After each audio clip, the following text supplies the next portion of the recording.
What's up, friends, and welcome back to another episode of Poppin Bottles, the wine show for anyone and everyone who loves wine, loves community, filmed right here at the Fox and Bottle in downtown Edmonds. And today we have an exciting banger of a show for you because we're going to talk about our upcoming wine club release. And Brandon, what are we popping today? Barry, I'm so stoked for this wine that we're about to open. So this wine is not only representative of the wine club, which we'll get into, but really it's the roots of how the Fox and Bottle started. It's how my wine journey started. And so today it's this amazing Chateau Carignan from Bordeaux, Right Bank. Cadillac is where it's from. So think Saint-Emilion, Pomerol, Cadillac, Canet-Fronsac, all those weird French names that I just spouted out there. That is where this wine's from. It's Merlot-dominant. It's got a little Cab Sauv, a little Cab Franc in there to give it a little extra zhuzh. I think the Merlot in the Right Bank of Bordeaux is second to none, in my opinion. And it is one of those wines that, to me, brings me back to the reason why this shop started, why I wanted to share this experience with everyone that comes in. It's a wine like this that tastes like these dark, rich flavors, this cherry kind of cocoa nib note, goes with all sorts of cheese and meats, and just is the friendliest of friendly wines.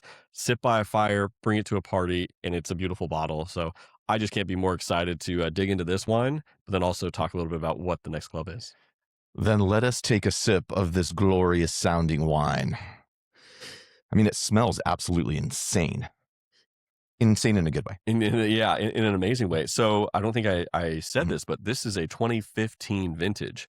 So we're 11 years old. We have a lot of time in the bottle, kind of classic old world style, right? It's meant to just be there, be approachable, be amazing when you taste it, and it still has good structure and good fruit and everything that you want. This might be one of the best bottles that we have cracked from a 2015 vintage. I mean, we haven't cracked a ton of like older stuff. And 2015, I mean, 11 years ago, this is very, very still like lively and has like a really lush, beautiful, balanced flavor. I mean, this in my mind is like why you'd want to let a wine sit. Yeah, exactly. So when we think of letting wines sit, a lot of times it's to just let them loosen up, right? Just kind of shake off the rust, soften off the tannins.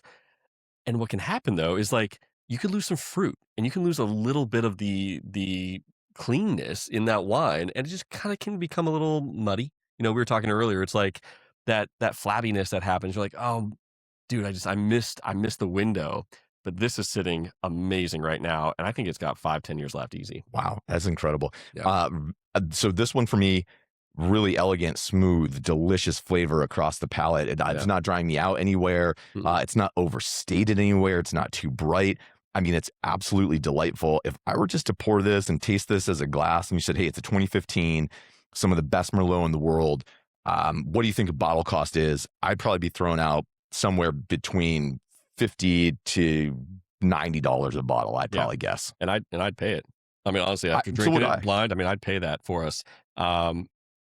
Better news than that, though, Barry. This wine is going on our pour list starting next week, and maybe even later this week. I don't know how quickly I can adjust the pour list. And this wine's going to come in at about $32 a bottle, and it is insanely good for that price point. That's crazy value. This is going to go right to the top of my list of in that $30 price point. I don't know just off the top of my head of another wine that maybe would dethrone this. This is an incredible value for $32. Well, and this is such a good representation too. I think like we've tasted some incredible Washington wines, and you and I are huge fanatics for Washington wine. The main reason we started this podcast was to make sure that people understood how amazing Washington wine is, right?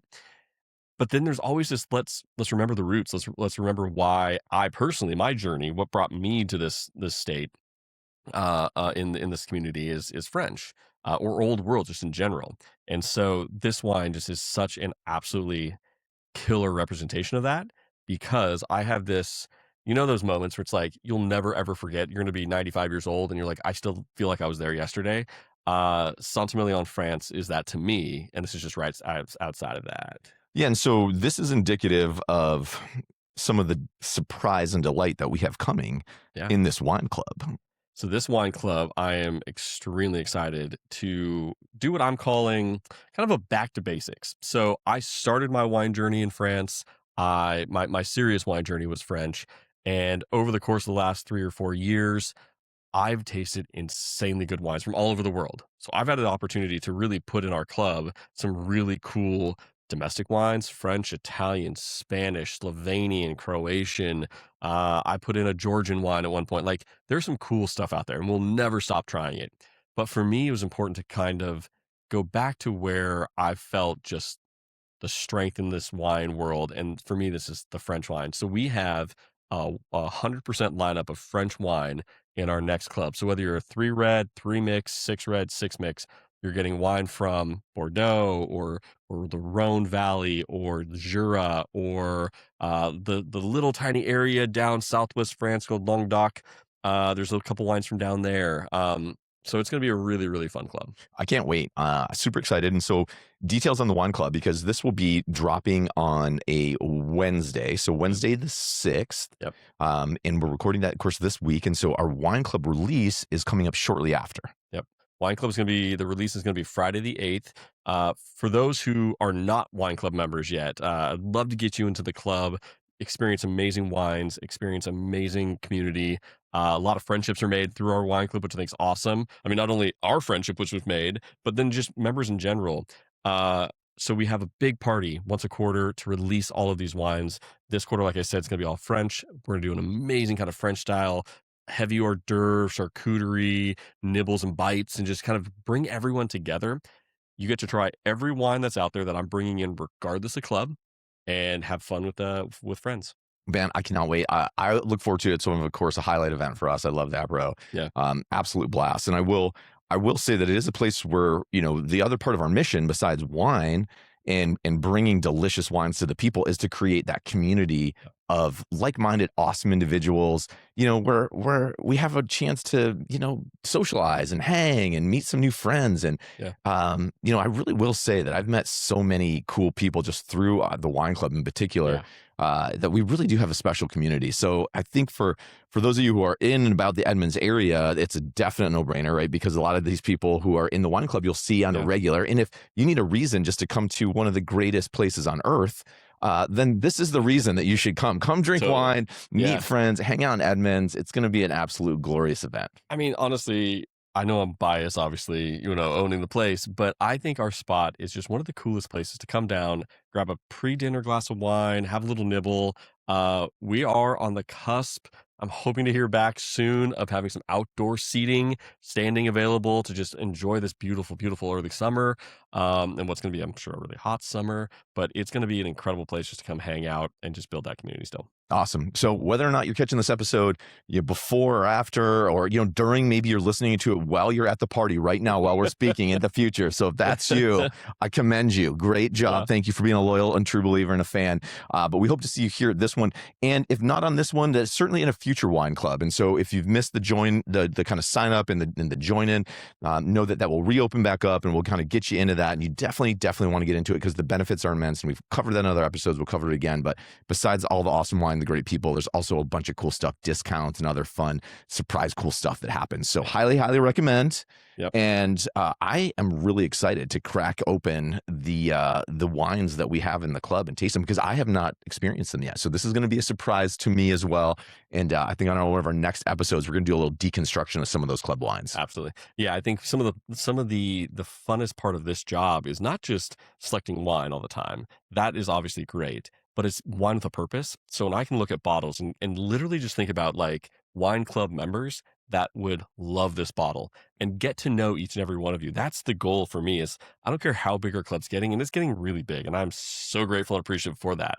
But the ability to just know our club members and know great wines that are going to meet their palates and meet their experiences and which parties they're going to take it to. That's been a kick. So I love that. I love it. I love the idea that you build the wine club not around what are all the people going to like, because that's almost an impossible question. Yeah, yeah. To be like, what's everyone going to like? Yep. Instead, you can think about individuals inside the club Yeah. and your own self. Yeah. What can I, what do I love? But then what is such and such going to like? What is Joe going to love? Yep. Whatever. And so like that is such a cool way to kind of go Yep. about it and think about it. And I like that. Yeah. I like that you do that. Yeah.